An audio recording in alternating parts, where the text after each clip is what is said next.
What's up, everybody? Change my mind. Number 3, hit that like button as you come in. All right. You guys see the thumbnail. You guys know I've been saying this for a few weeks now. All right. And look, normally I'll do a prediction show and I'll break it down, styles and all that type of stuff. I just gotta be quite honest with you guys. I don't see this fight being competitive at all. I don't. I really don't see that. I see a lot of guys out there saying that they think Zurdo is this and Zurdo is that. I'm sorry, man. Not seeing it. I'm just not seeing it. DJ Mexicano de Texas says Bivol has the nice jab. He has one of the best jabs in boxing. What up, G Funky? Everyone hit that like button. Bivol too quick, too smooth, and too technical for Zurdo. Chunky boy Ramirez. What's going on, guys? Drumming for life. Appreciate you all. Don't forget to hit that like button, guys, and share it around on your social media. Okay.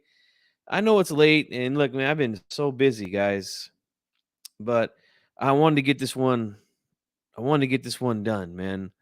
And this is the only free time I have today. Don't know if I'll have time tomorrow to do it.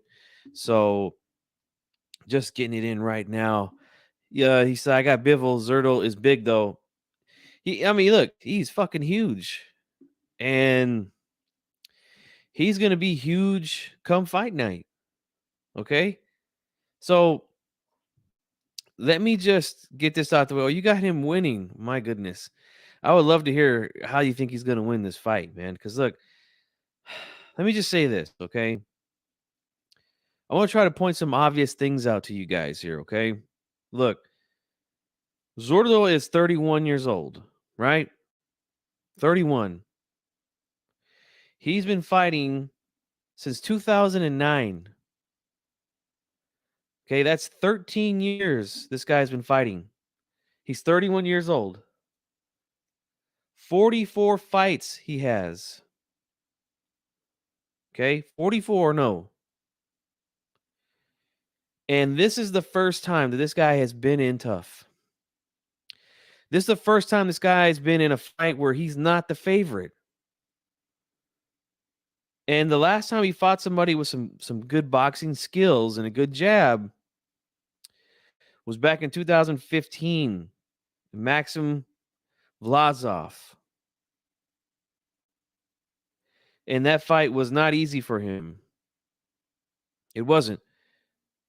Jesse Hart gave him a tough fight. Uninsky Gonzalez was a guy who I believe came in as a replacement. Wasn't in the best shape.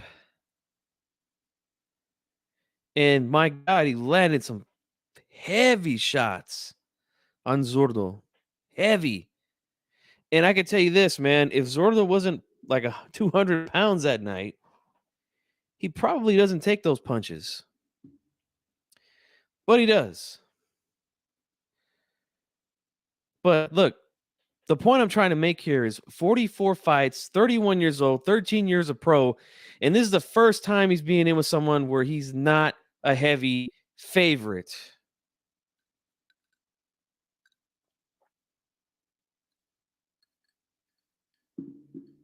That tells you everything you need to know, guys. So, Drummond for Life says, taking on the guy that beat the guy. Okay, let's read this comment. Jesus says, a majority of people had Canelo beating Bivol. All of a sudden, he beats Canelo, and he's a great boxer. One fight doesn't define everything. I hear what you're saying. For me, I'll tell you this. I picked Canelo because we all know it's hard. It is fucking hard to get a decision against Canelo. Some of you guys might not like that, but it's the truth. And look, Bivol clearly won that fight. and he still almost didn't win it. That's exactly what I'm talking about. 7-5, my ass. That fight was not 7-5. There's absolutely no way any honest fan could sit down and watch that fight and give 5 rounds to Canelo. Sorry.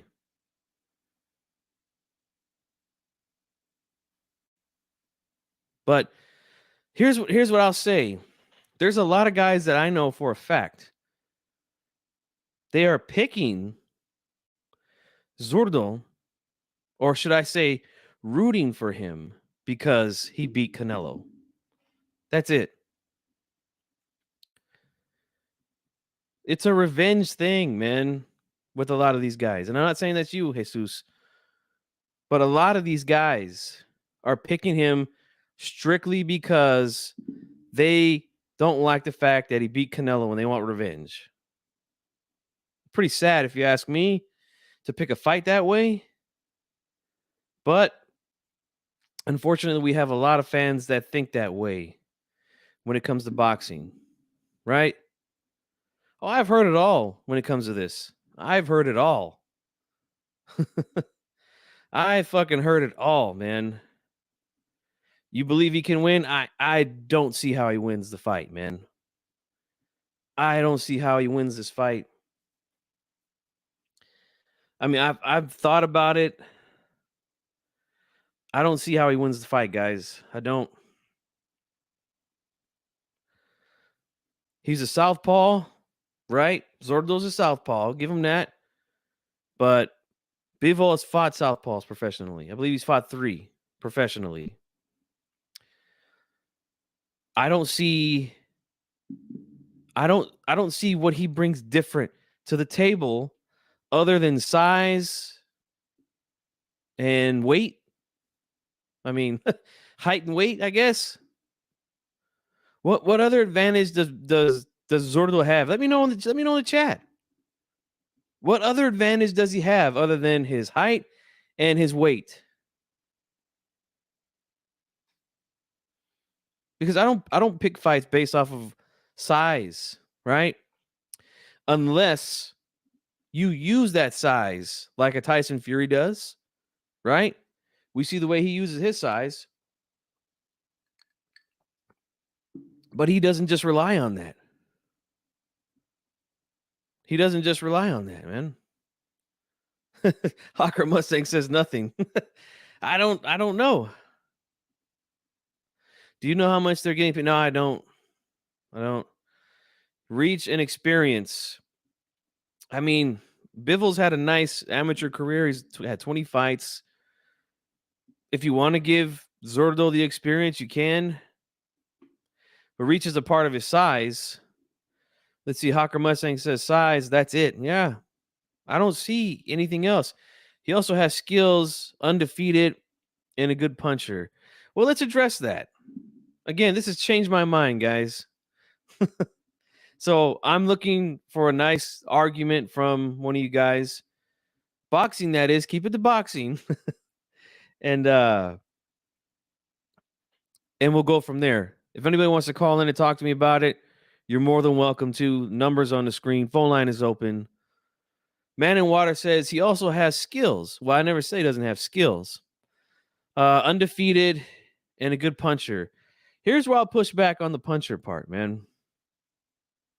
To me, Zurdo is a guy that he needs to land a lot of punches on you to get you out of there.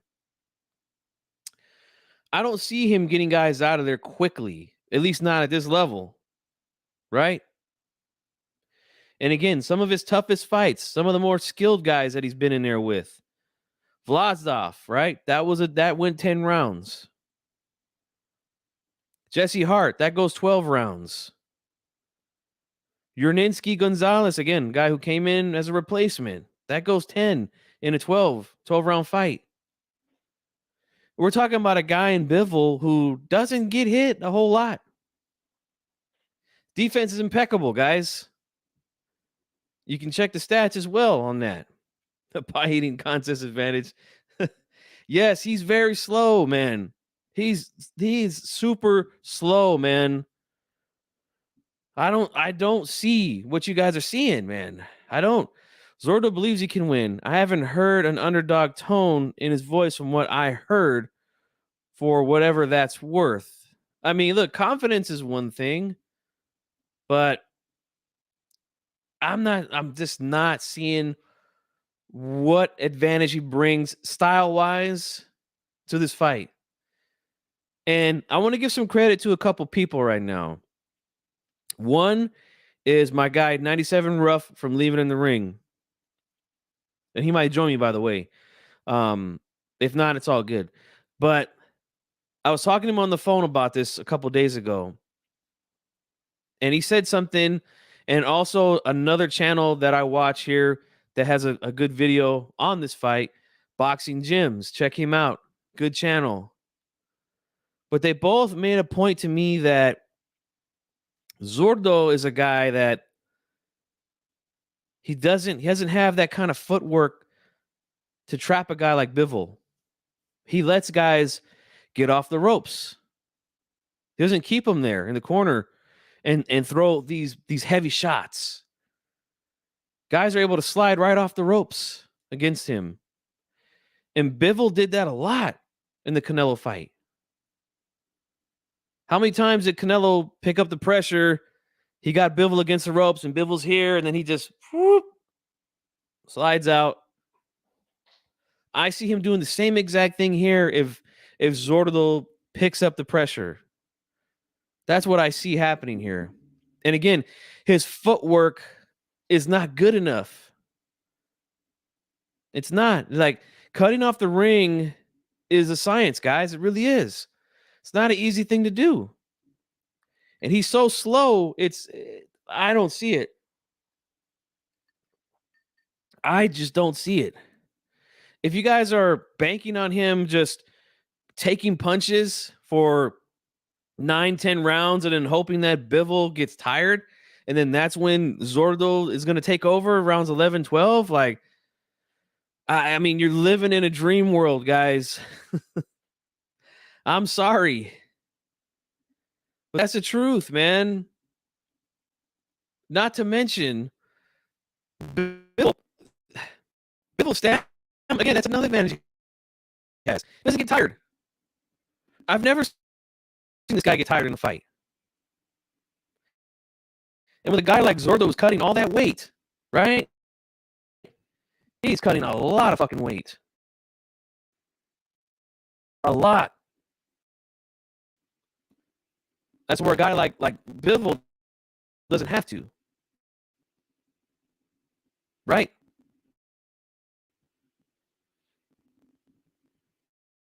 That's going to hurt him as well, especially going down the stretch. If you guys think he's gonna tire him out and then take over late, like,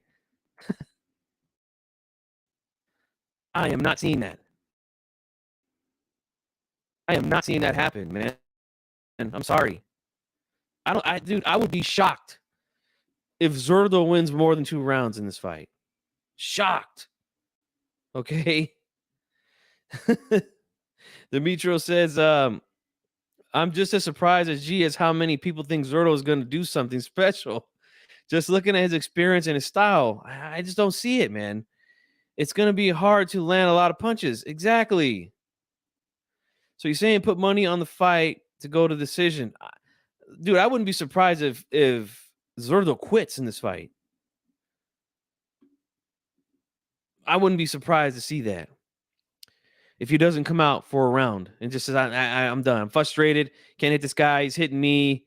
I'm done. Maybe Bivol will win, but I don't know. No, I don't. There's no way he can win 5 rounds. I mean, look, if a guy like Canelo, has much better defense than Zurdo, much faster hands, better ring IQ, in my opinion, a good counter puncher, great upper body movement, right? If he can't win 5 clear rounds against Bivol, like, what, you think Zurdo's gonna do it? Like, how? Like, how? I don't see it. Margarito didn't have the footwork that Cotto had, and how'd that turn out? Again, Margarito's a much different fighter than Zurdo, believe it or not. Much different. Much different.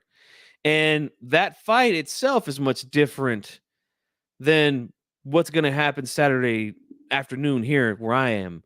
And I'll tell you why, Outlaw, because the way that Cotto fought that night, right? A lot of lateral movement. Bivol doesn't move like that. Bivol doesn't use that kind of movement to get out of the way of attacks. Bivol has some of the best balance in boxing I've ever seen, guys. And I'm not even kidding with you. Like, his ability to stay in position with his feet and to get in and out of range is a thing of beauty, guys. He's perfectly in balance all the time. He doesn't move. He's not going to be moving around the ring laterally the way Cotto was. Bivol's going to be right there, probing, right, touching that lead hand of Zurdo's, seeing what he's going to do, and then he's going to shoot the jab down low, maybe up top, right? Once he gets him, starts feigning, starts to get Zurdo to think he's going to go high, low with the jab. Here comes a straight right hand against a southpaw. Zurdo attacks. He just bounces back, and he's still in. I mean, the footwork is phenomenal, guys. Phenomenal. Always in position to take a punch, give a punch, right, and get out of the way of one. And he's always on. I mean, I'm telling you guys, just have to go back and look. You got a couple days. Bivol struggled versus a pillow fisted Richards and got hit, and Smith rocked him. Well, Smith's a big puncher. Smith is a big puncher, guys. That would be my argument there. But he didn't go down, and he continued to beat that ass after. Fight Doctor, what's going on, man? Oh, man, is the audio good now, guys? Let me know if it's good now, guys. Give me a thumbs up in the chat if everything sounds good. I apologize. Let's see. Man, I apologize for that, guys, if I was having some audio problems. My apologies. Lisa Bells, what's going on? Okay, everything is good. Thank you, guys. I appreciate that. Sorry, I apologize for that. Let's see here. Drumfly says Bivol has great discipline. That's what. Yes, he is. Zurdo is going to have to, and this is another thing I want to give credit to my homeboy 97 Rough. Zurdo's going to need plan A, B, C, and D to win this fight. Or plan A is going to have to be one hell of a game plan. And from what I've seen from Zurdo to this point, not seeing it. Definitely not seeing it, guys. You know? Let's see here. Outlaw says Zurdo is very sneaky body puncher. It's going to be a long night for Bivol. I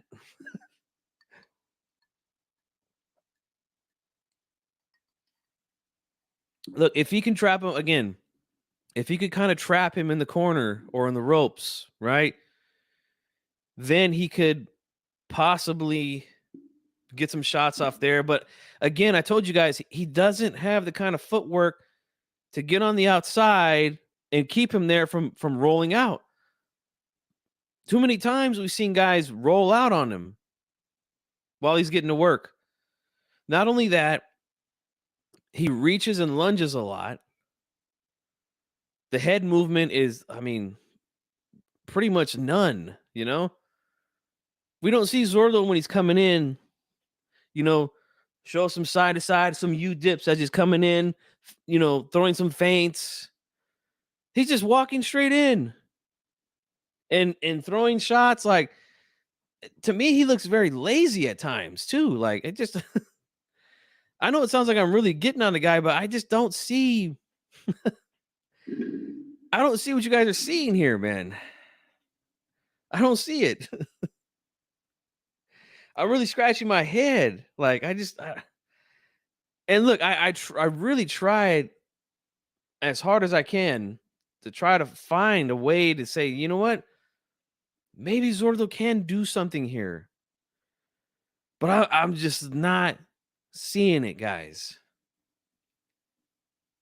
Not seeing it. You disagree with me, huh?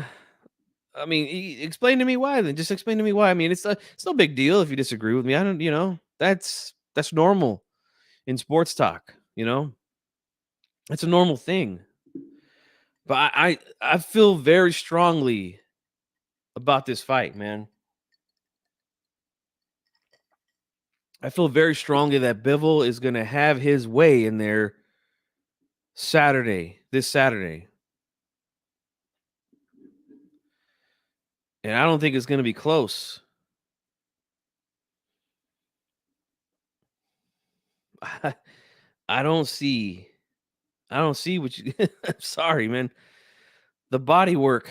Okay, but again, he has to get Bivol in a position to go to the body. I don't see how he does that. Bivol's too good at controlling range. He's a master at controlling range, guys. Not just not just with his footwork, but with the jab. He's brilliant. Brilliant. Again, we've seen it a lot with Canelo, right? When Canelo's coming in, there was times where Canelo would come in with his guard up and then try to explode with something. Bivol has such good timing with that jab. He would just snap it and it can snap Canelo's head back, right? Or he could just straight go to the long guard. We see him do that a lot, right? Guys will rush in. Again, that's controlling range.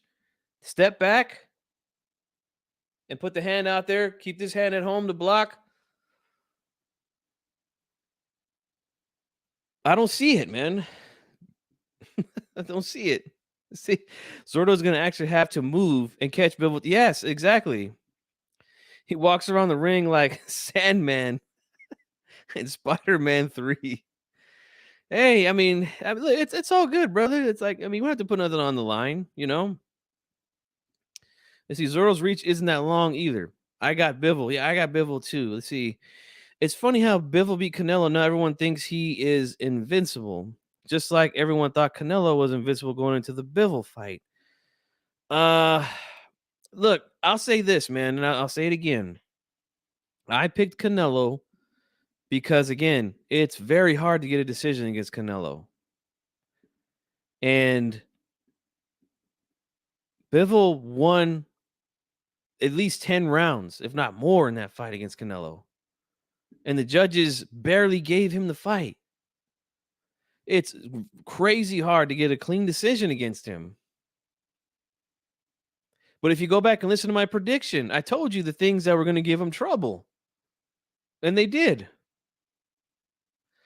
I even said when the fight was announced, look, I gave Canelo a lot of credit for taking the fight because it is a tough fight because Bivol is good. I've been saying that he's good for a really long time. This is not something new for me. Now, maybe some other channels might be saying that outlaw, but for me, this is something I've been saying for a while. Like Bivol's fucking really good, man. Really good. Votex, what's up, man? Bruce Gas, Boxing, Jazz, and more. What's going on, SOG? Appreciate you, man. Don't forget to hit the like button, guys. If anybody wants to call in, they can call in. Try to change my mind on this, but I don't fucking see how Zurdo wins this fight, man. I don't see. I just don't see it.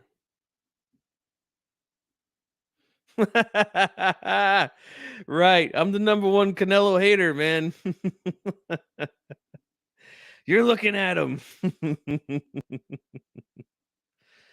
But really, that's from a lot of the things that I've been seeing here on YouTube. That's really what it comes down to, man. Is that a lot of guys they're picking Zurdo based off of pride and based off of because he beat Canelo. That's it. That's really it. That's what it all comes down to right there, guys. I don't know what the hell was that. Something popped up on my screen. I don't know what it was, but you know, that's really what it comes down to. You know, it's all about revenge. I think there's a glitch or something on the screen. I don't know if you guys are catching that or not, but let's see here. You heard Benavidez and Plant in March. Oh man, it's a great fight. Yeah, I'm finally excited for that fight to happen, man, and I'll definitely be breaking that down. Don't even worry about that. Photic says you're not the number one Canelo hater. I think Lion Killer is.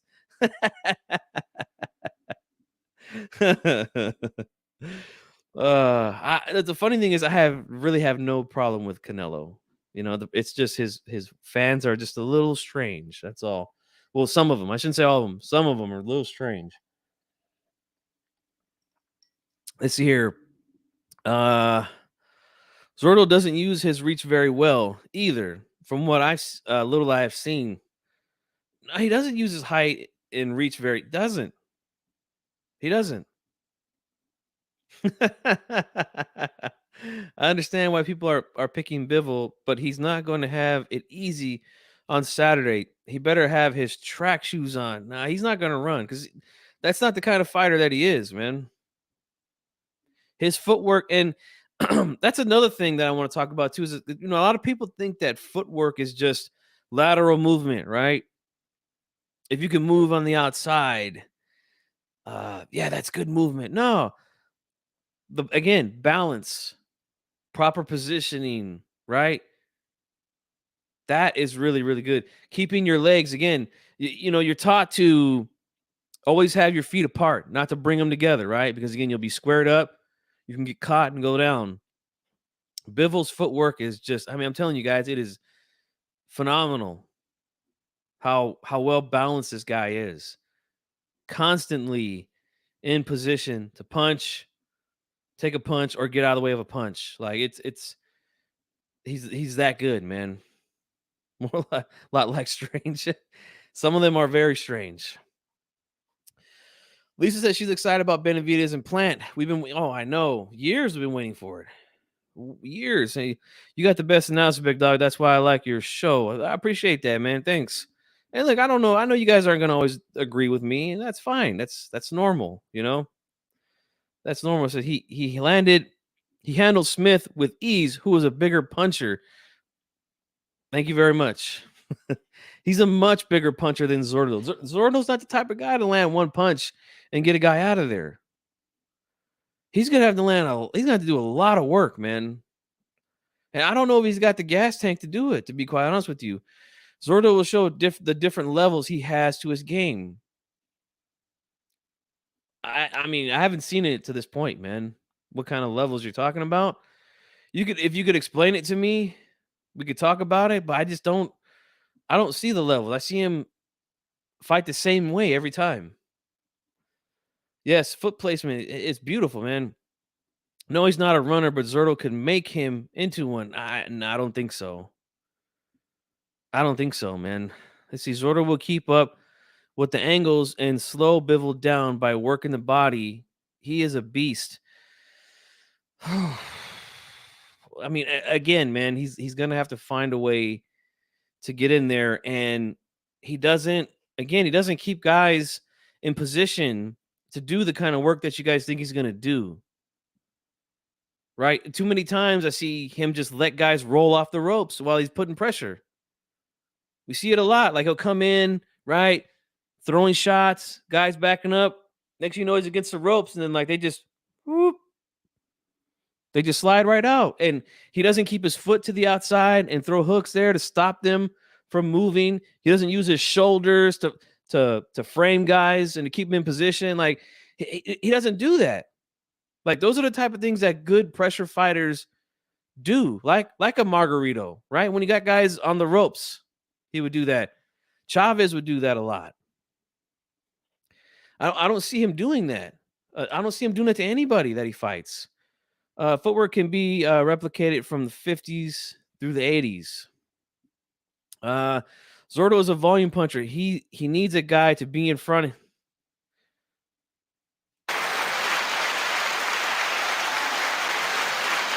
Yes, he does. Because again, he doesn't do the things once he gets there to keep you there, right? He doesn't do that. If he does that here, he could have some success, but I can't project something that I haven't seen him do yet, like that. And see, that's why it's not coming from a place of hatred, like some might think. It's not personal against Zurdo. It's just what I've seen of him, right? And I've seen him fight a lot. I haven't seen him do these things that some of you guys are telling me that you think he's gonna do here. See, I've seen how he works in the gym. He fights to please the crowd, but knows this fight is different. I'll say this, SOG, for his benefit, I hope you're right. But from what my eyes have seen and analyzing the two styles together, I don't see how he does it. But if he does it, he can have success. If he can do it. I don't see Bivol dropping Zurdo. I see Zurdo come in heavy, 200 plus, and be gassed by the eighth, but can be sooner if Bivol chops the body aggressively. That's why I said I wouldn't be surprised if Zurdo quits. I wouldn't be surprised to see Bivol doesn't fight in a straight line. No, he doesn't. He does not. Man, Chavez Jr. would be a great punching bag for Zurdo. That dude is a straight bum, Chavez Jr. But again, getting to the body, yes, that's one thing that you want to do against a guy who's not going to give you what you want, right? But again, getting there is one problem, and keeping him there is another problem. That's two problems that Zurdo's going to have, and it's just something that he doesn't do, right? And what I see happening a lot of time is, again, when they're toe to toe, right? And you're going to see this because this happens a lot with southpaws and orthodox fighters, right? They'll put the hand out, touch to see who's gonna stay high, who's gonna stay low, right? Bivol's gonna try to come over the top every now and then, then maybe shoot down to the body with the jab. Then once he sees how he reacts to things, because again, he has the advantage in hand speed. So he's Zurdo's already going to be at a disadvantage there, right? So once he starts feinting, starts playing with the lead hand, getting him to think maybe he's going to go high, maybe he's going to go low. Here comes a right hand, straight right hand, right on the money. And again, Zurdo literally doesn't have a lot of head movement. I don't see him move his head much. I really don't. I think he might quit, man. I really do think that. And I think it might be from, like you said, fatigue and frustration could be what makes him say, you know what, I'm done, He's like, what's going on, Los Tres Chingones? Says what Zurdo has going for him is height and reach. Outside of that, it's all Bivol.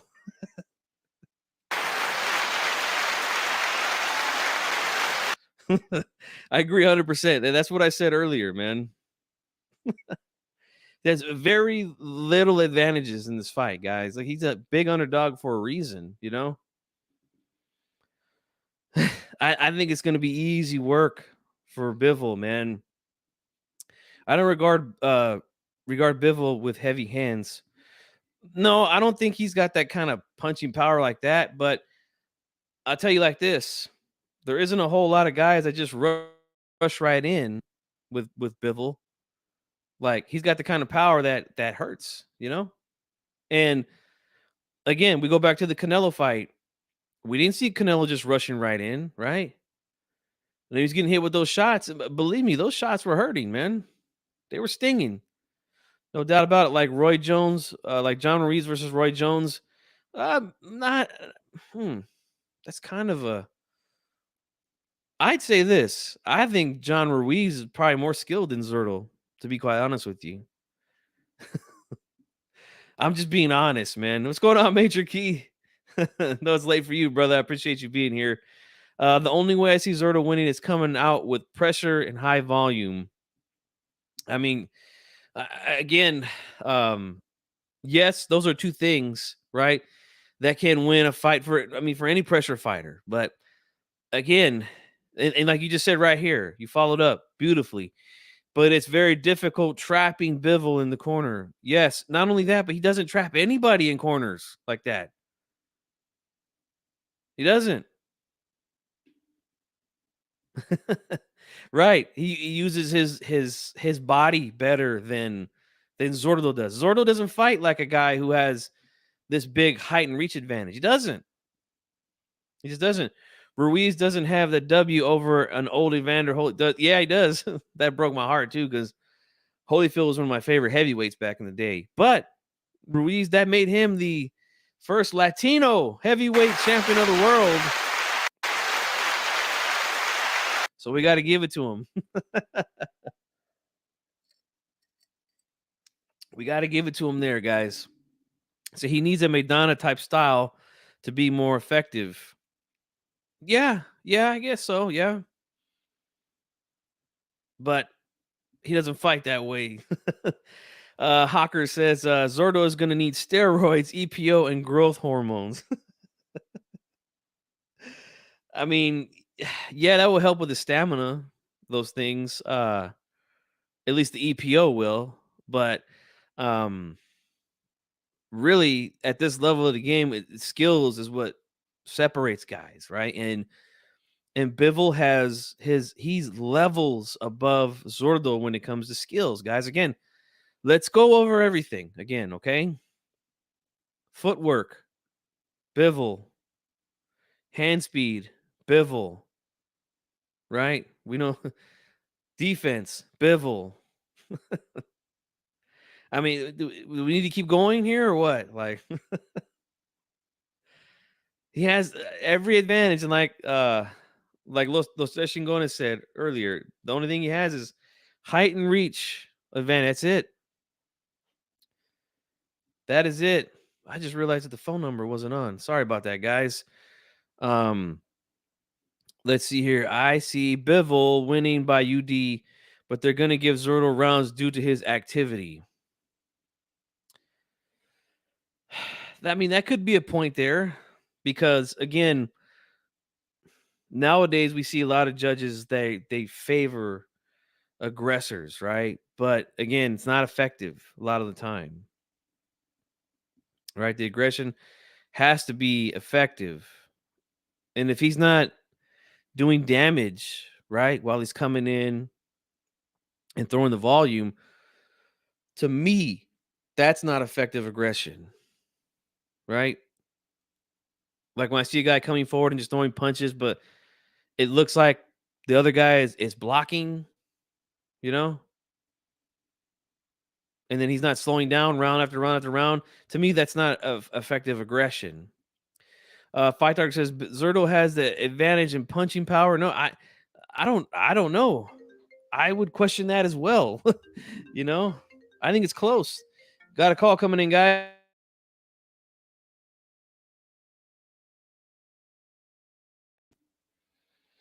All right, got my main man, Major Key. What's up, brother? What's going on, man? How you doing?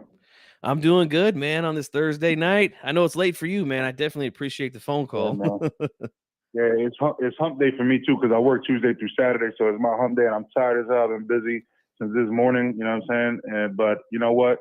I was up and I seen you live, bro. You know I'm always gonna show some love. So when it comes to this, bro, you said change your mind, right? Yes, sir. All right, then I'm on the wrong call, bro, because there's no damn way in hell that Zurdo is gonna outpoint Bivol, bro. Right. Like, I mean, it's just common sense. It's like one of these things where it's just common sense. It's like Zurdo, you know what I'm saying? Okay, he's a power guy. He's tall. He's rangy, stuff like that. But he's not a great boxer. And Bivol is a freaking Olympian, and he's a boxer. You know what I mean? He's a pure boxer. But he also can keep you honest with his punching power. Mm-hmm. You know what I'm saying? So the problem for Zurdo in this fight is that if a skilled, talented fighter like Canelo, right, that is known for breaking people down, and yes, Canelo's smaller, I get that. That's why I mentioned everything beforehand as far as Zurdo being taller, stronger, this and this and that. But even, the fucking granite chin that Canelo has, you seen Canelo back up off of that shit. You know what I'm saying? Mm-hmm. And you seen Canelo have to take breaks. You know what I mean? So the fact of the matter is, and Canelo couldn't set him up the way Canelo wanted to. He gassed out because of that. It's because Bivol kept him busy, kept him active, was using his own feints. It wasn't just Canelo using feints. It was Bivol using it and then countering very quickly and then moving out the pocket, right? You know what I'm saying? Like, there's so much more to boxing than just, oh, you're a big, dangerous guy. Yeah, you could be a big, dangerous guy, but at the end of the day, man, you know what I'm saying? Who's the pure boxer? Who's the one with the higher ring IQ? So I'm not saying that Zurdo is not good at what he does, you know what I mean? But I'm just saying that in this particular situation, he's going to get outclassed. You know what I mean? I wouldn't be surprised. I'm going to go to the extent, bro, and everybody's going to hate me for this, right? Because I know Bivol's going to win, but I'm going to go to the extent that because he's been touched before, right? Whereas you can see a little bit of chin on Zurdo, where you've never seen, you've seen nothing but granite chin from Canelo, and Canelo got tapped. So I would go even further to say that if Zurdo gasses and Bivol starts letting off, that he could knock him out in the later rounds. I'm gonna go that far, bro. Hey, I'm gonna go that far. I was already there. I said earlier in the live stream, I said I would not be surprised if Zurdo gets stopped or maybe even quits due to frustration. Oh man, my bad. I just jumped in. I just seen you live right now, bro. No, but it's all good. It's all good. Great minds think alike, bro. Great minds think alike, bro. I mean, it is what it is. Yes, sir. No, you hit on some great points, man. And again, the thing with great counter punchers and good defensive fighters, which like Canelo is, right, is that they do such a great job at keeping their eyes on their opponent and the punches, right? And that's one of the main things they teach you when you first start fighting in the gym is look at the punches, right? If you close your eyes or if you look away, you get hit, you might not fucking wake up, like you could be out of there. And guys that have the good reflexes and good defensive skills, they have that talent to where they could just look at those punches, right? Well, the thing with Bivol, what he did against Canelo, again, because Canelo's a good counter puncher, likes to move his head, likes to be responsible defensively. He just kept that guard active by just tapping away, and then every now and then, boom, boom, we would fire one or two hard shots, and he was hitting Canelo when Canelo wasn't expecting it, because he's trying to open up with his own shit, and he's getting hit in the process. So those are the type of shots that sting you and they hurt you, and you make a fantastic point, man, that he might be getting hit with some shit that he don't like, especially when he doesn't expect to get hit, Right. So I'm right there with you. Because the thing is that when you're like Canelo's used to just people being afraid of his punching and trying to get away from him. And I think Zurdo is kind of in that same boat. You see, so it's a little shocking to the person when they're not afraid and boom, boom, you get like two quick fucking counter punches that boom, just light you up. And then when you look back all angry, they're out of the way already. They're already reset. Right? And it's like what you said as far as watching with the eyes. I remember Zurdo saying that about Floyd Mayweather. Yes. And remember, Floyd Mayweather was one of the best defensive fighters of all time. We can give him that at least defensively, right? So Floyd Mayweather, one of the best defensive minds. And one of the things that Zurdo said was like, yo, every time I threw some punches, he was watching everything I did like it was slow motion. And then he would just counter me, And that's what it is because you're watching and you're already adapting to it because your brain is processing it quicker because you're watching what's going on instead of trying to hide your face and this and that, looking away and then having to look back to try to reprocess it. No, you watch everything that's going on and you're going to be in tune with what's going on. Yep. That's one of the hardest things that I had to try to learn in the gym was to just look at those punches and just take them when they're coming. Like it's very difficult, man. But the greats, like you said, only the greats can do that. And look, Canelo's got that knack as well. Floyd Mayweather, like you said, how many times have we seen, when he's fought, guys are showing these replays of punches that he's just barely deflecting, but he's looking right at them as soon as they're coming, like doesn't even blink his eyes. Like it's really an amazing thing to see, man. But I think it's going to be a long fucking night for Zurdo Saturday for him, man. Yeah. I don't. He's gonna get humbled. He's gonna get humbled, bro. He's gonna get humbled. He don't get me wrong. Again, he's a great guy. Like as far as but a lot of the fluff that he did earlier in his career, right, is going to show itself at this point because, you're talking about Olympian pedigree versus somebody that, was in the lower circuits, bar fights, stuff like that. You know what I mean? It's a different way of setting yourself up for success. So yeah, he's got a buzz. He's going. He's a power. You know what I'm saying? Like he's exciting in the ring and all that. But Bivol is going to tame him and bring him down to the level of boxing. And when he does that, it's not going to look that great. You know what I'm saying? That's all I'm trying to say. No, you're absolutely right, man. I see guys that are in the chat here. They're saying that they think that it's the body work that's going to slow down Bivol. But I mean, again, Zurdo's footwork, he's not the type of guy that uses his body in a way to keep you in a position to let shots off, right? Right. If he gets too many times, I've seen him get guys on the ropes by applying pressure.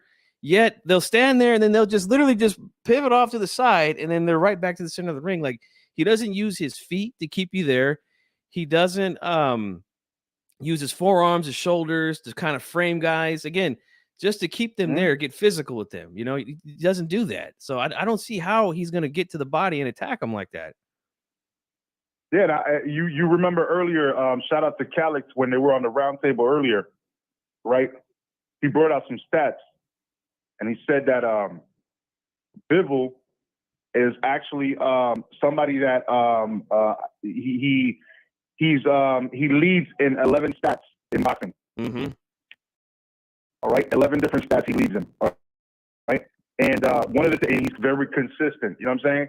And the whole thing is that this guy's gonna, when you come in, we were talking about the resetting and all of that, right? He's gonna keep jabbing you. When you think that you got him in a corner or against the ropes, he's gonna wait. He's watching you. And he's gonna wait for that opportunity to bang, bang, bang, and then move out. And then by the time you realize that you got hit with 3 shots, he's already stepping aside and he's already on your side. He's no longer in front of you. Yep. And the footwork, I was explaining to some of these guys earlier, the footwork of Bivol is just a thing of beauty, man. Again, some of the first things that they teach you in the gym, keep one foot in front of the other, keep them apart, never bring them together. You don't want to be square because that's the best balance you could have to stay on your feet, move away from punches, take punches, give punches. He's there. He's right there every time. And his ability to control range, with not only with his jab, but again, with his footwork, his long guard defense is phenomenal. Again, and my man 97 Ruff is going to join me here in a minute. But I talked to him about this behind the scenes. He said, man, Zurdo's going to need 4 or 5 different game plans to win this fight. Or that first game plan, if he only has one, better be a damn good one, Yeah. And I remember when I spoke to trainer Marvin McDowell, he said, no, was it Marvin? No, it wasn't Marvin. It was, what's my man's name, bro? You know what I'm talking. He's the older gentleman. He used to train, huh? Oh, I'm sorry. It must have been some audio that came in. Go ahead. No, I was saying he was a trainer. He used to always be on the damn show. But he's the older gentleman. He used to train Vander Holyfield. Ryan Shields? No. He's an older gentleman.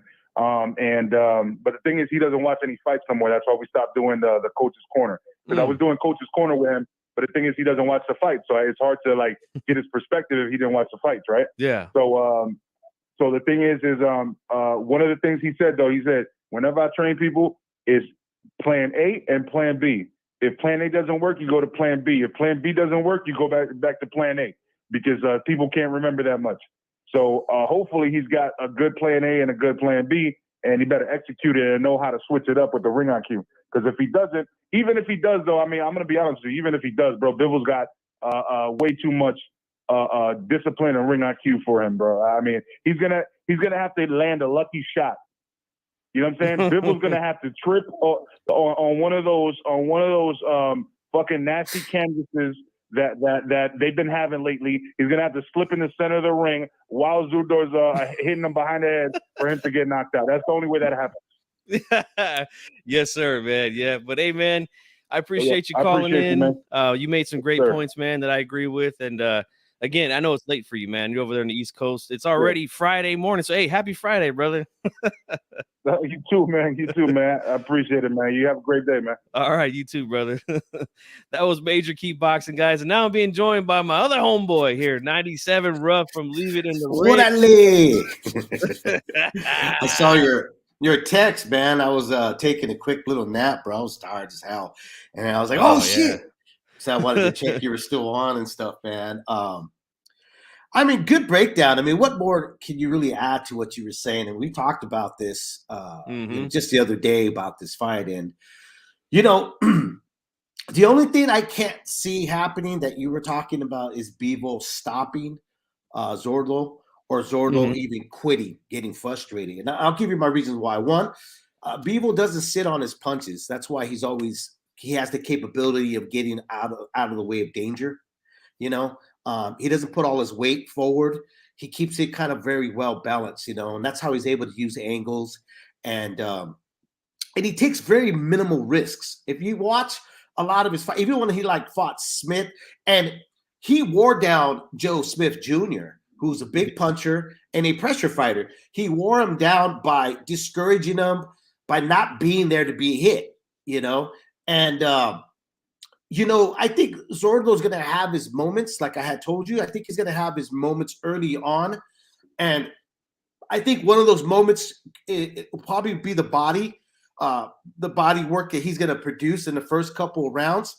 But again, I've said, like, if he doesn't have another plan to the A plan, because Bivol is one of those guys that kind of he can adjust on the fly. You know, he's an Olympian. He has great amateur pedigree. He's smart enough to know, like, whoa, I'm in danger. This guy can flatten up my tires a bit. I'm not going to be able to be mobile. I got to get out of the way. I got to get out of here. And the thing with Zurdo that I think that he has on his side, and I mentioned this in your comments, was his chin. Okay, I think he takes a good shot. I think he's big enough to absorb punishment. And I think that would be on his side if he's planning to walk down Bivol, because he's going to need that. You know, that jab, that stiff jab that Bivol throws out there, it wasn't just evident when he faced Canelo. It's been evident through his whole career and how he's slowed down outputs from other guys that are in that division, you know, at 175. It showed how it slowed down Joe Smith. Joe didn't know what to do with that jab, you know, didn't know how to get around it. Canelo showed that. He didn't know how to get around that as well. Zurdo's got to, I mean, hopefully they practice that in the gym. Was the one thing you're going to have to get past is that jab, that educated jab that Bivol likes to throw. And good thing he's got a good chin, because that would break him down. And I think that's probably the only option he has to getting close to the body is by absorbing those shots and discouraging Bivol, you know, because again, Bivol's used to jabbing a guy and keeping him at bay at the end of his snap of his punches. But if Zurdo can absorb it and walk him down, that could actually discourage Bivol to do something he normally doesn't do, you know, in previous fights, which is knock him off his game plan. You know what I mean? Like if you're sticking out a battering ram and this guy's got nothing but iron coming at you, and your ram is just, you know, beating right off of his shield, you're going to revert. You're going to, come out of character and do something that you're not used to doing, right? Which is stay in the pocket and try to break through that chink. So I think that's what Zurdo and them, if that's the plan, because honestly, he has, like you mentioned, no head movement. He's not very fast. His footwork is fucking terrible. Even the mummies look at him in Frankenstein and go like, damn, this guy's hella slow. And he has no footwork, right? That could go into play with them if he's able to just, walk him down and take that punishment, because he's going to take a lot of punishment going in and a lot of movement. So I think the chin's going to help out a little bit. But again, if you're only counting on your chin and you trying to walk him down and hoping that people's going to gas out, good luck. Okay. Now the volume for Zurdo is great. I think the volume for him is on his side, but man, you gotta have something in front of you to hit. And that's something that nobody at 175 right now have been able to figure out, is how to trap this guy, how to corner him, and get him to stay in one position. That's something that they're really going to have to muster up and figure out on fight night. And you know what? I just don't see that, man, because I saw in the comments somebody said, I've seen him in the gym and all that, and he's a crowd pleaser. I hate to say this to you, man, but I have never seen a fighter that goes, well, I fight off of the crowd. Either you fight this particular way, or that's it. It's been very rare. There's only been a handful of guys where you've seen their careers change, during a period of their career, like Antonio, Marcos Barrero is one of them, right? He was a pressure guy. Then all of a sudden he had an educated jab, So I've never seen anything that from Zurdo, any signs of that. And I don't see him all of a sudden having boxing skills. He struggled with a guy that was semi-okay that won the Contender Series in the ESPN. Can't think of his name off the top of my head. And that guy doesn't even equal the IQ of Bivol. So if he struggles with that guy, he's going to struggle with this dude. And I know the 175 division, man, he's looked better because let's not forget, Zurdo was pretty freaking boring at 168. Yeah. Yes. Nobody was giving this guy credit, but then he kind of looks like a monster at 175, but then people are jumping up and down, not really paying attention to the opponents he's been facing. I mean, they're there for a reason, to make him look good, to make him look like he's a monster. So there's some deception there that I'm hoping that gets clarified on Saturday night. Is he really a monster at 175? Is he that size and that height? Is it really going to make a difference at 175? Is going to have that advantage? I think we'll find out on Saturday. I honestly think it's just a deception. I think it's, who they've been, Goldenman's doing a great job matchmaking them. That's one thing that they're one of their strong suits is they know how to match their guys and stuff. But I also look, we got to try to get this guy to step up his game. I remember having what's his name? Robert Diaz one time with me, and he said, "Hey, sometimes you just got to throw the cards on the table and just see what happens." Yeah. And I think that's one of their moments with people. They're going to see, hey, can this size, does this weight at 175? Is it a big difference? Is he going to look more of a monster in there? I think that's the gamble that they're willing to do, and you got to applaud Golden Boy for making this fight happen right now rather than waiting later. Yeah, I mentioned that within the first few minutes when I came on that he's 31 years old. He's been a pro 13 years now, 44 fights, and now he's finally in there with not just a 50-50 fight, but now he's an underdog. Right. This is a big experience, new experience for Bivol. And I want to address this comment here because I think that you mentioned this as well. Los Tres Chingones Boxing says Bivol keeps his composure and sticks to the game plan. He never fell into Canelo's traps. No, at 100%. You're right there. And like, what kind of traps is Zurdo gonna? I mean, like, I'm not trying to be funny, but what kind of traps does Zurdo use? Like, he could use that. I mean, I think the traps that he's gonna have to use is his size and him stepping from left to right. He's really gonna have to make that ring really small to find Bivol. And when I say find Bivol, it's not like Bivol's on a bicycle because that's not the way he fights. Yeah, but he makes sure that he keeps his personal space to himself. And you're taught that early on in boxing. Like if somebody gets in your personal space, then you go to the body, you go to uppercut, you try to get him out to get him at the end of your punches, right? And Bivol still really maintains that Olympic amateur style, which is don't put too much weight on your feet. Give yourself enough weight to keep the guy humble with your punches, but give yourself enough weight to get out of danger. And Zurdo, being that he's a big guy, because he is a big dude, man. I mean, when I looked at that standoff, he's a huge Mexicano and all that. He's gonna have. Let me put it up real quick so we can see it. Look, I mean, Jesus, look at that. Dude, he's much bigger than Bivol, that's for sure. So I think he's gonna have to do, which is use that size to walk him down, but at the same time, like I said, using angles I've never seen him do, which is go left to right, make Bivol guess. make Bivol, I've said this numerous times, throughout my whole podcasting, is that in order to interrupt a boxer, you got to be on top of him that doesn't allow him to think. Mm-hmm. And does Zurdo have that type of style? And I brought it up to you off the air, was Margarito had a great style of making guys pause because he was on them, and he was able to move forward and just throw like he's a whirlwind. Like they call him tornado for a reason. Zurdo can do that, but I've never seen him do it.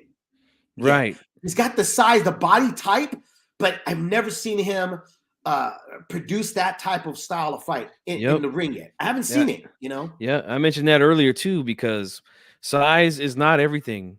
But if you can utilize your size in a fight, yeah, that can make a big difference. Like a guy like I brought up Tyson Fury is a guy who uses his height, his reach, his weight advantage in a very good way. Uses the Kronk style. He'll maul you.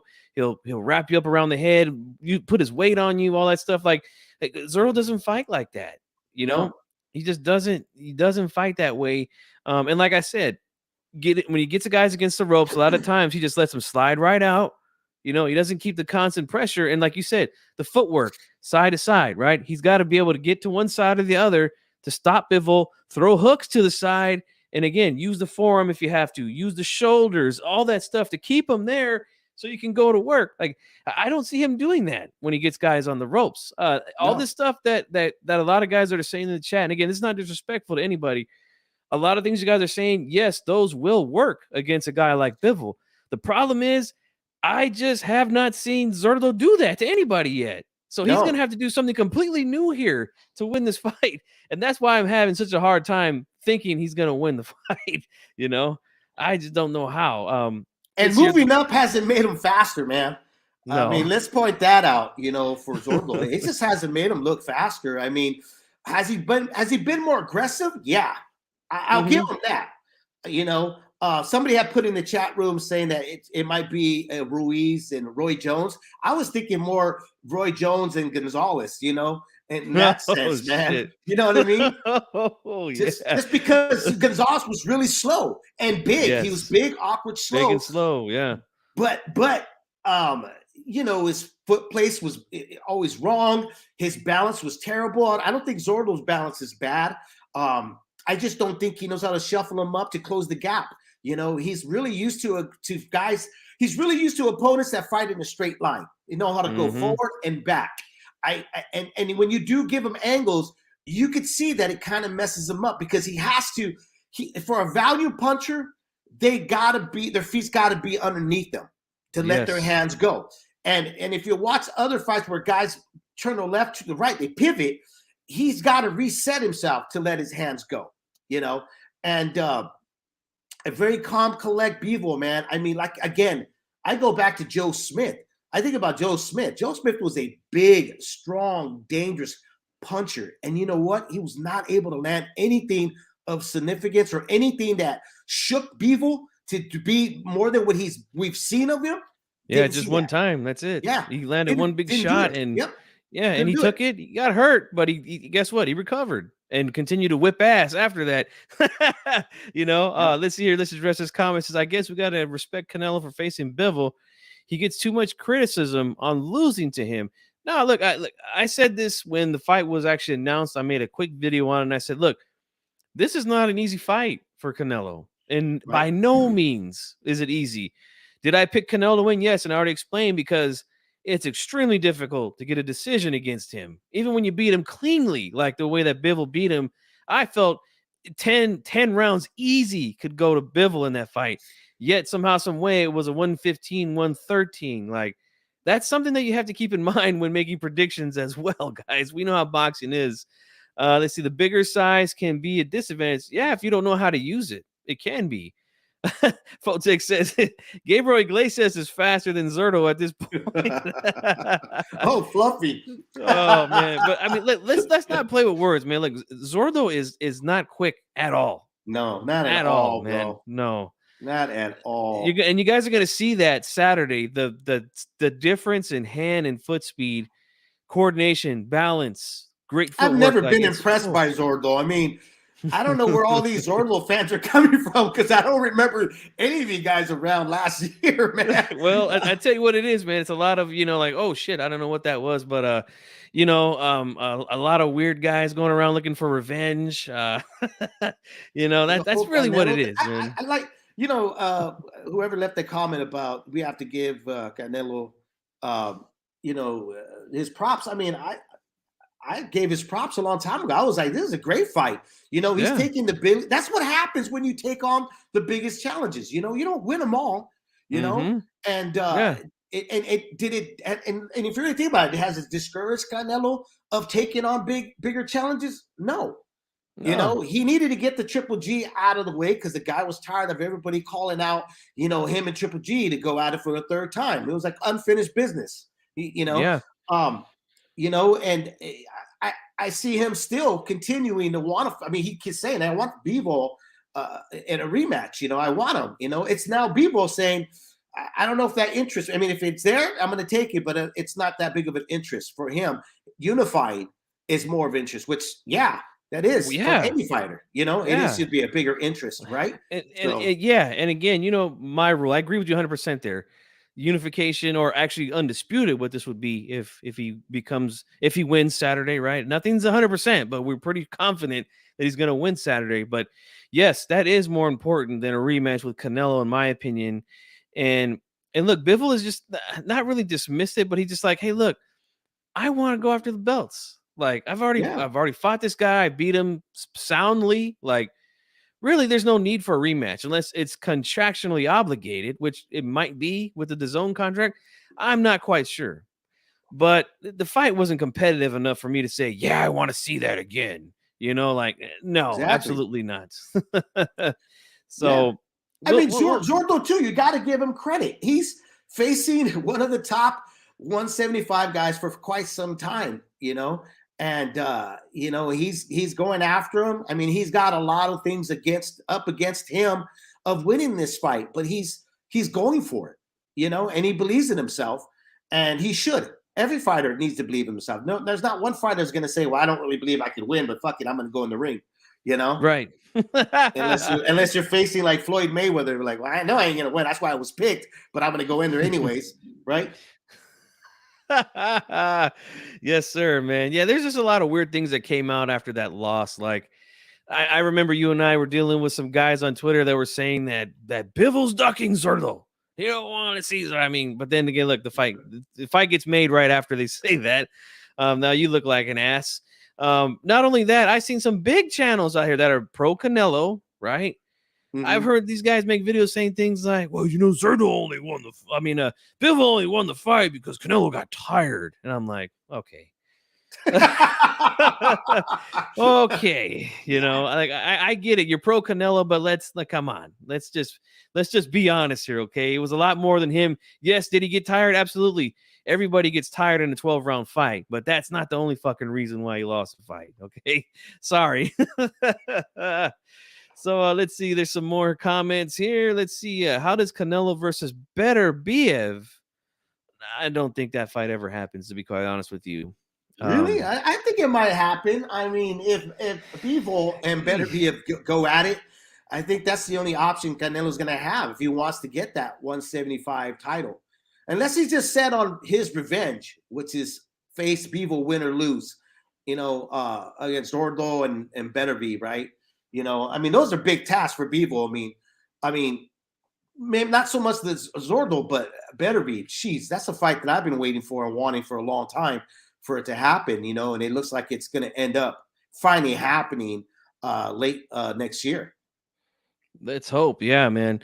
Yep. And Fight Doctor here says that Beterbiev or Beterbiev, however you want to say it, stops Alvarez. I think I would concur with that. Yeah, statement. Man. That's that dude. I mean, there's no question about that. There's just nothing but power with that guy, especially what he did with Smith. I mean, I thought that fight was going to be an all-out war. We were going to find out how Beterbiev's chin was really against a pure puncher, but that never even came into the picture because his power was like, yeah, we're not going to do that. You're going to go home early today. Yeah, that was very impressive what Better Beef did to Joe Smith in that fight. Those short, little, Yep. well-timed power punches. I mean, guys, just think about it like this. Bivol, the combinations he was landing on Canelo, I think if Beterbiev was throwing those same kind of shots, I don't know if Canelo takes him the way that he did in the fight with Bivol. And we got a few guys saying that Canelo should stay at 68. And look, I agree. I agree with that. I think he looks great at 168. I think Right. this is his perfect weight for him. He looks fast. He looks strong. He's finally starting to get stoppages, right? That's something that I was talking about when he was at 154, 160. Like, he's not really getting these guys out of there, you know? And it's not a knock. You don't have to knock everybody out, but like a lot of his fans would come into my comment section and say, "Oh, he's gonna knock this guy out like every fight," but yet we doesn't knock anybody out except for guys like Amir Khan and people like that. So I think he looks really good, strong, fast. His power looks good at 168. Just stay here, man. Just stay here. There's really no reason to go up again. I don't think. Let these guys sort it out. And like you said, hopefully we get that fight by the end of next year. Because that's a fantastic fight. That's a great fight, man. And but he's got his task this Saturday. He's got to get past Zurdo. We could all be wrong about Zurdo. Maybe they did study Bivol to a T. Mm-hmm. Maybe maybe they got a secret weapon in the locker box. I don't know. We don't know. I mean, that's just the reason why we watch fights. We can sit here and argue till we're blue in the face and imagine a breakdown of what we think is going to happen on Saturday night. But until both men enter that ring and, we see who's the last one standing, we're not going to know. Yep, exactly. We have some questions here. Let's see. Could I make a valid point that Bivol been aging better? BF? I don't know. I mean, they're both of those guys kind of started late in, how do I say this? Their careers, they started a little bit older, because again, they're both from Russia. Both Are we had going to forget long. we're going to forget that Bob Arum was, really, he had something to do with that? I mean, That too. Yeah. he had said before, like, well, my fighter's not going to go to the zone and we don't need them and we don't need this and we don't need, and now he's singing a different tune, Yeah. So Another question here is, how does Benavidez do against Bivol? I think that's a good fight, but don't know how possible that is. I don't really like to do hypotheticals on fights that are highly unlikely. But look, since I got my man here, 97 Rough, who interviewed both Caleb Plant and David Benavidez right around the time they had that little altercation a few years back. We got an announcement today, man. Both guys have put out on social media that the fight's official. Now, there's no date yet, but that's a good sign that both fighters have put it out there. Espinoza even came out and said, hey, look, the fight's official, right? We just, again, no date yet, but definitely looking forward to that. So I want to get your quick thoughts on that, man. What do you think? We finally got it after all these years. Long overdue. Overdue. I guess it just, all the stars needed a line to get it right. And, look, covering boxing, been doing this for a long time, been watching boxing since I was a little boy, participated in all that, and I grew to understand that particular fights sometimes take a little bit longer. I never rule out that it's not going to happen. I always rule in it is going to happen. It's just the timing of when, a lot of times as fight fans, I've always said that we're impatient. If we can put all the best fights in 1 month, we can do that. And then we would complain that there's no fights for the rest of the 11 months on the calendar, right? Yeah. Yes. So for me, with Benavidez and Plant, I think it helps out his case for the 168 division for the Canelo sweepstakes. And what I mean by that is because I've been calling for Benavidez to beat somebody in a type of fashion that shows us that he could be extremely competitive to Canelo, because already everybody was already kind of sticking the flag saying he's the biggest threat, he's this and that, and I was like, yeah, I mean, he looks like it, he's the eye test, he's passing it, but he hasn't really fought anybody to really convince us that he is the guy that's going to be the biggest threat to Canelo 168. Because if they would have fought before this Plant's happening, and again, we're going to go off of his performance with Plant. Could he win the fight? How he wins the fight? Does he knock him out? Does he beat down Plant in a crazier more fashion than Canelo did? Those are the judgments that's going to come off of this fight, and I think that we needed that, because for a hardcore fight fan like myself, I want to see evidence of why I'm pulling out my hard money on the table to pay for something, because it's going to end up on pay-per-view, right? Of why I'm going to pay for this, and for it to be called a super fight.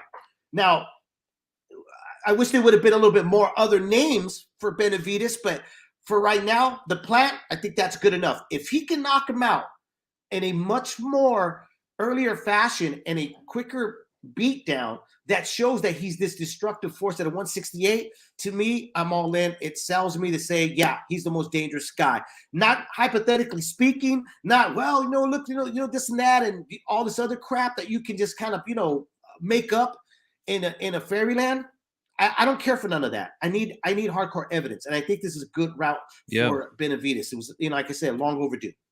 Yeah, you make some great points, man. It's being built up. I guess. I mean, look, we've bitched and moaned, like you said, and that's the thing that bothers me about a lot of fight fans is that, yes, okay, look, we're not going to get Spence Crawford this year. Okay, looks like we're not going to get Tank and Ryan, but dude, I have literally been doing predictions every week since late March, early April. Right. We've been getting fucking fights, and yet I still see Fight Fest going, oh, Nick getting fights. Boxing is terrible. Like, dude, this is what hurts boxing. I always hear that. This is what hurts. And we're having Gonzalez and Estrada in December, man. I mean, that's a great fight. They're doing it again the third time. We're getting this fight Saturday, right? In a couple weeks, we're going to have Progress versus Cepeda. That's an unbelievable matchup at super lightweight. And then we got Teofimo. He's going to be fighting back at Madison Square Garden. A lot of prospects going to be on the undercard of that as well. And like you said, Chocolatito versus El Gallo. I mean, these guys are never happy. But look, I want to address this comment because it kind of ties into what you were saying about this fight. He's asking, how much weight do you put on Plant's last fight? Now, look, he beat Durrell in a more dramatic fashion than Benavidez did. They both stopped him, yet Plant's was a lot more dramatic. And that's what helps build up fights. Yeah. And basically like a collision course, right? Yep. You see two guys, yes, they should fight, and they should have fought before when they were both champions, right? Yeah, but it didn't happen. So let's just go with what happened. Now we have a common opponent, right? Anthony Durrell. They both fought and beat Anthony Durrell. They both stopped him, yet Plant's was more in style and, like I said, more dramatic. So now we're going to get those two together. And like my man 97 Rough just said, if Benavidez can live up to his hype and use the eye test that a lot of us think he passes with flying colors and beats Plant in a more impressive fashion than Canelo, that makes that Canelo fight much more bigger and more interesting, because now we can say, look, he beat a guy that Canelo beat, but he beat him in a more impressive fashion. So it just makes the fight more exciting. And I agree 100% with what you're saying right here, Fight Doctor. The Plant Benavidez winner should be made mandatory by the sanctioning bodies. Benavidez should already be there, in my opinion. He won the eliminator against David Lemieux. I know there was a lot of people that didn't like the fact that Lemieux was the guy that was in the eliminator, but that's not Benavidez's fault, right? He worked his way back up after he lost the belt. He's been beating everybody. He's been making weight ever since. So, hey, it is what it is, man. Let's read some more comments here. He says he wants to see Benavidez versus Morrell. Well, Morrell's fighting. Yeah, he's fighting this Saturday against some guy I never heard of, to be quite honest with you. But look, here's the thing about PBC, and I respect PBC. Covered Al Heyman when he, didn't burst into the scene, but he was working with Vernon Forrest, the late great Vernon Forrest and stuff. But here's the thing that I think a lot of fans, even casual fans, miss the point with PBC. And I've said this: PBC do great in numbers of money. That's what Al Heyman's strong suit is. He's a number Yeah. man. He understands numbers. He knows how to make the most money for his fighters, okay? So that they can have a career, hopefully, after boxing. But then you got like guys like Bob Arum who are more marketing genius. They know how to market a fighter. They know how to build a fighter, okay? It's just that the fighter has to be receptive to it, to doing that, right? Golden Boy, same thing. They they're still teenagers in the promoting game, but I think they've done a great job with a lot of their fighters in knowing how to market them, how to match make them. So they match them in tough, and that's how they get the crowd behind them. And going with Morale, I don't see that happening yet because I think it's a number game for them. They're going to see where the numbers are at, where they could put it in place. Thank God that Al finally saw that Benavidez and Plant finally made sense for them to make dollars for it. Yeah, and they were planning on putting Benavidez in there with Uzcategui, who that fight was supposed to happen last year, but he tested positive for an EPO, which is an anabolic steroid, and that fight was scratched. Actually, it wasn't scratched. It was replaced by Kyron Davis earlier last year. Right. So, yeah, I mean, I'm glad that fight is done. It was a fight that nobody wanted. So, look, this Plant and Benavidez matchup is a breath of fresh air, definitely. And I have to agree with my man, 92 AKU here, where he says this fight is for the hardcores. We deserve it. Abso-fucking-lutely. And it's about time that they gave us something that we wanted, right? Because look, yes, the casuals are going to be interested in a Tank Davis and Ryan Garcia, right? Or Crawford and Spence, right? But yet again, this is a fucking serious matchup with serious implications behind it. And it's a good matchup. There's bad blood. So again, the groundwork, the heavy lifting has pretty much already been done. There's bad blood. You can speak on that. You had Plant on, and he said, I forgot what he said about Benavidez, but there were some insults being hurled by both guys at each other. Well, I mean, he swung at his his older brother, Jose, and I had Jose on. Jose talked about that. And, Dave, what's crazy is that it took David I think a little over a year to even open up and speak about the feud that they had, because it was really Plant, accusing Benavidez. If I remember the story correct, I have to go back but I mean, I think that's off the top of my head. That's what I remember the most, was that it was Plant thinking that David had said something, and Plant was basically responding to something that David had never even said. And that's how the feud really started. And then it ended up in the gym. If you follow the Benavidez, you know that the older brother is kind of a thuggish, Jose. He goes in there and he's like, what's up? I heard you talking shit. They started exchanging words, and and it just, that's how it really the feud between the two of each other not liking each other kind of started. Yeah. Yep. It's again, bad blood is there, man. And again, the hardcores, we know that it's there. So yes, and we missed that. Yeah. And we missed that, man. I mean, honestly, think about it. When was the last time we had a real bad blood fight between two fighters where, I mean, that was like really deep, you know? Besides like Tyson Fury and Deontay Wilder, which I thought more was kind of like a marketing scheme to sell the fight to get people to watch it. But like, this to me has a Oscar De La Hoya and Fernando Vargas feel to it. Yeah, where they can't stand each other at all. Yep, it's a real thing, man, for sure. Definitely not manufactured. Outlaw says Plant versus Benavidez is a solid fight, but I think it's headed to pay-per-view, which is not a pay-per-view fight. No, it's not. This is one of those fights where back in the 90s it would be a main event, where HBO Championship Boxing, right? Which again, that's where HBO's going to go. I mean, come on. I mean, we knew this was going to happen. It was fun while it lasted. When DAZN came out saying pay-per-view's dead, and ESPN Plus was saying pay-per-view's dead, and it was fun. It was fun. Yep.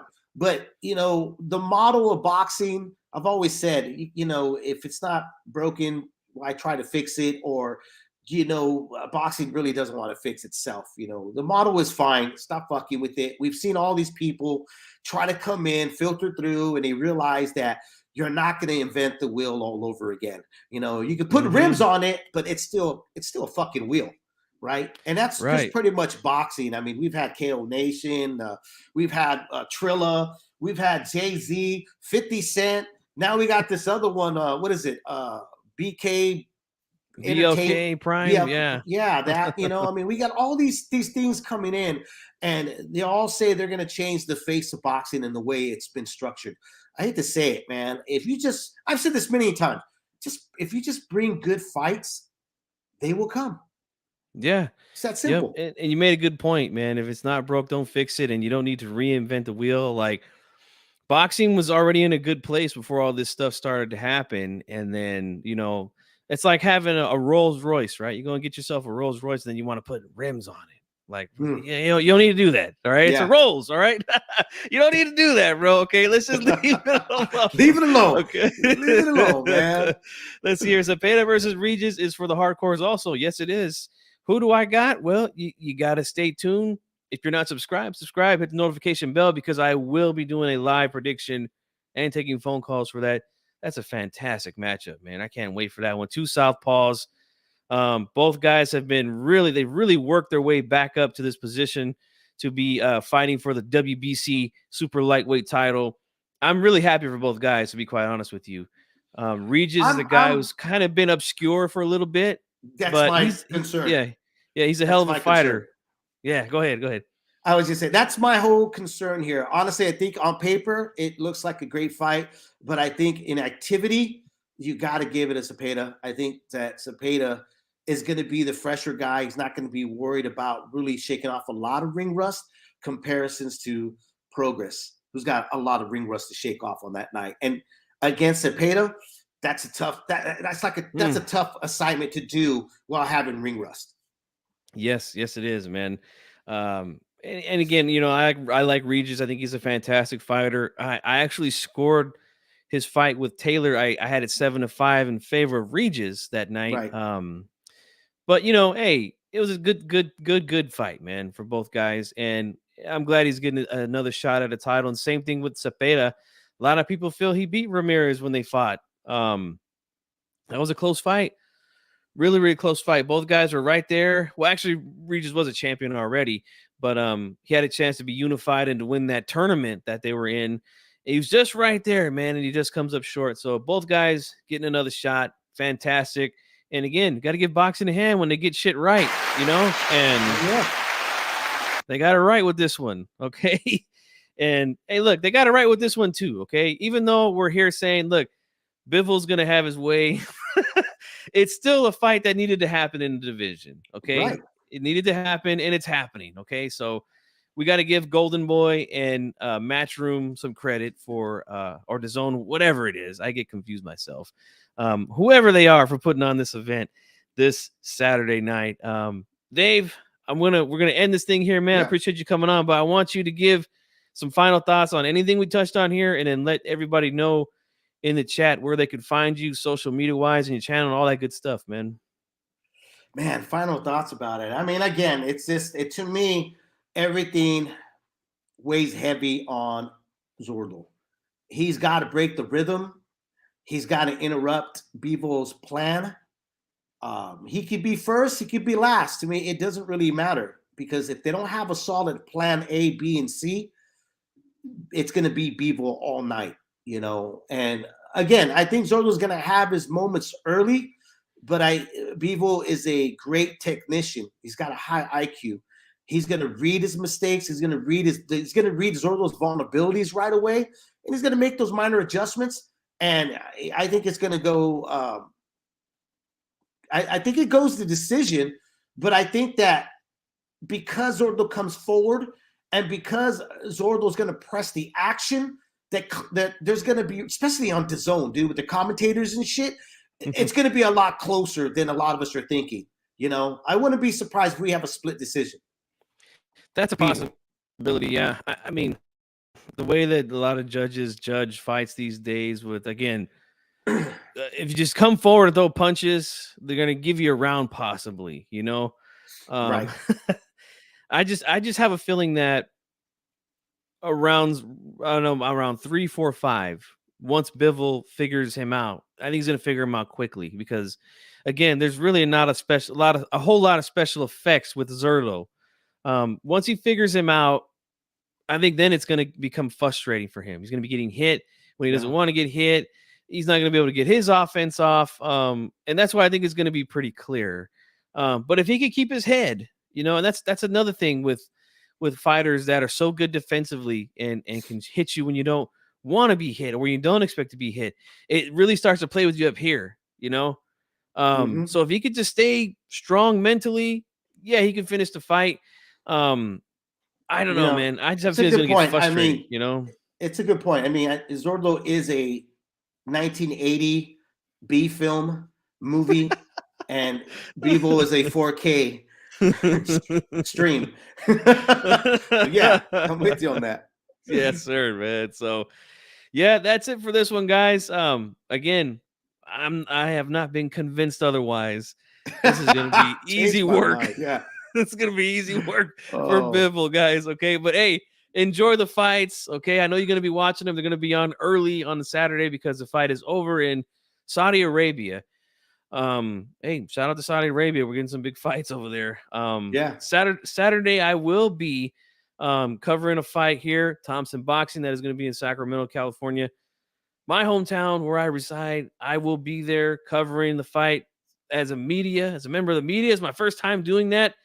Since I've been on YouTube, making videos now 11 years, I finally got a chance to go and cover a fight. My man Ruff over here, he's done it a bunch of times. So this is nothing new to him, all right? but for me, again, it's a first for me. And it was a goal that I had written down when I first started my channel. And that was like the longest of the long-term goals. So you're going then? Because you weren't sure yet if you were going to go. Yeah, I wasn't quite sure, but I'm going. I'm going to go. Oh, that's good, man. Hell yeah. I'm gonna go experience it, man, and again supporting the local fighters and things like that. So yeah, well, and I had a kid at on the Choco in a Estrada fight, so that one I'm looking forward to. I'm not covering it, but I'm going as a fan. Yeah, that's a fight you want to go as a fan because that's gonna be a one you're gonna jump out of your seat and get excited for. Hell yeah, I'll be all pedo and everything. They're gonna tell me like the fight, the ring is that way, pendejo, not behind you. Oh, that's funny stuff, man. So yeah, I'll be doing. Hopefully the fights on the zone end in time, and then I can head over to the event here, and I can cover both. We'll see, man. I don't know. It all depends. But that's what I will have a busy this Saturday. So again, guys, congratulations, brother. Thank you, man, and I appreciate all you guys for being here. Don't forget to hit the like button. Don't forget to subscribe to my man here. Leave it in the ring here on YouTube. Check him out. He goes live every now and then. I'm trying to get this guy back in there, but he's coming back. He'll make his comeback. Don't worry. But again, show some support. Subscribe to the channel. And that's it for this one, guys. We'll see you on the next one. We're out of here.